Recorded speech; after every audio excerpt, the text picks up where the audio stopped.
Hola y bienvenidos a la cuarta unidad de la materia estadística en investigación experimental y clínica. En esta primera unidad vamos a hablar un poco de lo que son los modelos estadísticos, por qué tiene interés estudiarlos, cuándo se deben utilizar y cuáles son, digamos, básicamente los objetivos que perseguimos desde el punto de vista experimental e investigador. Básicamente es un modelo estadístico, lo que hace es relacionarnos a través de una ecuación matemática un conjunto de características o variables que denominamos x1, x2, xn de forma genérica, que generalmente las apodamos variables explicativas y las relacionamos con una variable que llamamos variable respuesta, en este caso la variable y, a través de una función matemática. Los modelos estadísticos aportan además la adición del término de error, lo que aparece con E mayúscula, dado que debido a la aleatoriedad de los individuos o de las mediciones que estamos realizando, no siempre para unas mismas valores de las variables explicativas conseguiríamos un mismo valor en la variable respuesta. Eso es lo que conocemos como aleatoriedad y por lo tanto es lo que generalmente identificamos con el término de error. En función del tipo de variables explicativas y de la respuesta, y también del tipo de función matemática que estemos utilizando, pues da lugar a diferentes tipos de modelos estadísticos. En esta unidad vamos a ver un poco los más habituales desde el punto de vista de la situación experimental, simplemente los conoceremos en principio y luego en cada uno de los puntos siguientes pues los iremos desarrollando con un poco más de detalle, viendo diferentes casos prácticos.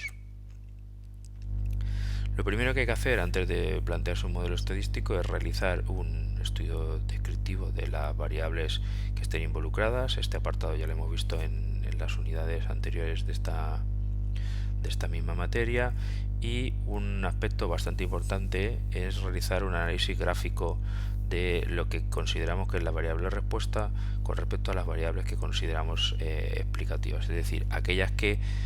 entendemos que pueden provocar una respuesta en el individuo. El tipo de gráfico va a depender también del tipo de características de cada una de las variables. Recordemos que los tipos básicos de variables con los que trabajamos son las variables de tipo categórico,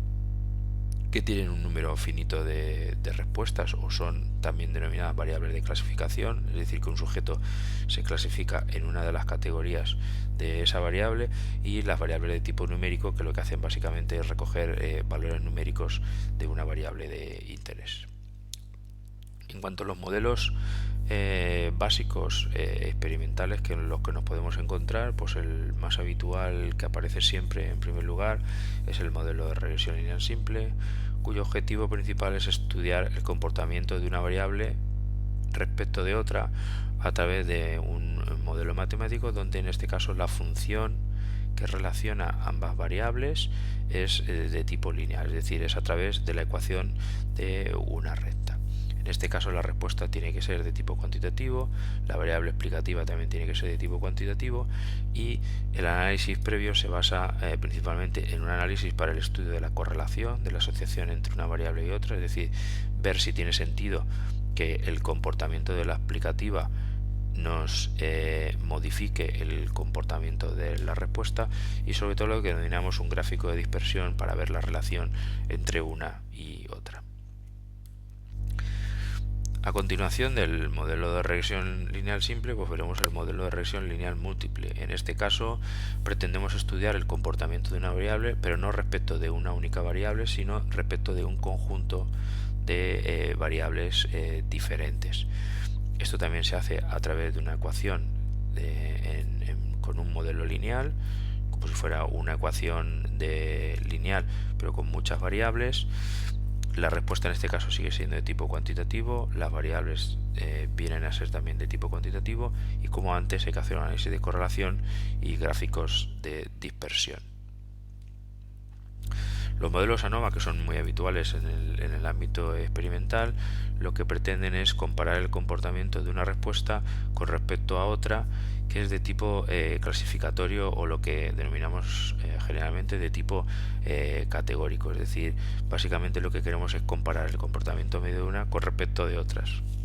En este caso la variable respuesta es de tipo cuantitativo y la variable explicativa es de tipo cualitativo, es decir, nos dice cada individuo a través de una variable clasificadora en qué grupo está clasificado, y que por lo tanto lo que queremos hacer es comparar la media de cada uno de esos grupos de clasificación, la media de la respuesta con cada uno de esos grupos de clasificación. En este caso lo que se hace desde el punto de vista de análisis previo es un análisis de las medias, comparar las medias para los diferentes grupos y hacer gráficos de cajas para comparar tanto la variabilidad entre los grupos como ver cómo se sitúan unas medias respecto de otras. Una generalización entre lo que son los modelos de regresión y los modelos ANOVA son lo que se denominan modelos ANCOVA. En este caso lo que tenemos es como un modelo de regresión donde tenemos dos variables de tipo numérico que queremos relacionar, pero además tenemos una variable de tipo clasificatorio que nos produce, digamos, diferentes rectas de regresión, y lo que queremos comparar es las diferentes rectas de regresión que nos surgen al utilizar los individuos que vienen identificados por pertenecer a un grupo o a otro. El tipo de respuesta que tenemos en este caso es de tipo cuantitativo, pero las explicativas en este caso pueden ser de tipo cuantitativo o cualitativo. La cuantitativa es la que nos proporciona la ecuación de la recta de regresión, y la de tipo cualitativo es la que nos proporciona las diferentes rectas, es decir, una por cada nivel del grupo. En este caso, como antes, pues un análisis de correlación y análisis de gráficos de dispersión para cada grupo. Otro modelo muy habitual dentro del ámbito experimental es el modelo de regresión logística. En este caso lo que pretendemos saber es si un conjunto de variables son capaces de discriminar o decidir si un individuo va a pertenecer a un grupo o a otro grupo. En este caso la variable es de tipo cualitativo, donde tenemos dos grupos de clasificación, es decir, el individuo está en un grupo o en otro,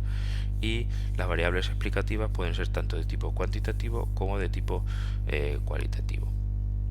Y básicamente el análisis previo que se puede realizar es un gráfico de cajas. Tiene unas características un poco diferentes que veremos más adelante cuando trabajemos con el ejemplo correspondiente.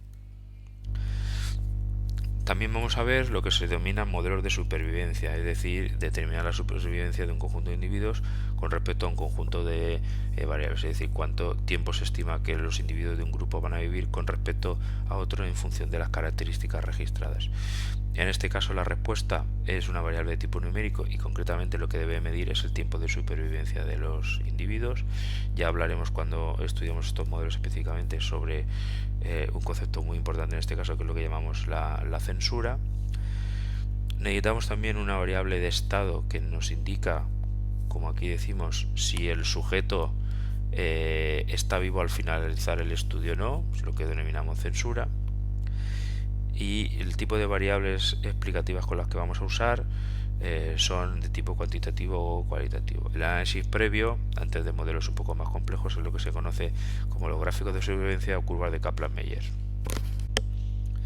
Para finalizar con los modelos experimentales más habituales, pues trataremos dos modelos de los que llamamos del ámbito de la estadística multivariante. El primero de ellos es el análisis cluster, que lo que trata de hacer en base a un conjunto de variables medidas sobre un conjunto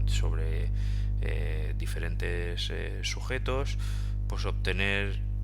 digamos, agrupaciones de individuos que tengan características más o menos similares. En este caso todas las variables deben de ser de tipo cuantitativo. Y por último, para finalizar, veremos lo que denominamos análisis factorial, que se utiliza principalmente para lo que se denomina construcción de indicadores, es decir, a partir de un conjunto de variables medidas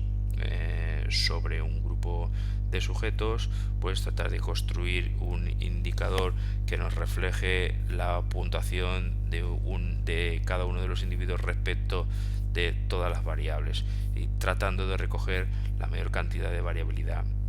posible de los datos. En este caso las variables también tienen que ser de tipo numérico.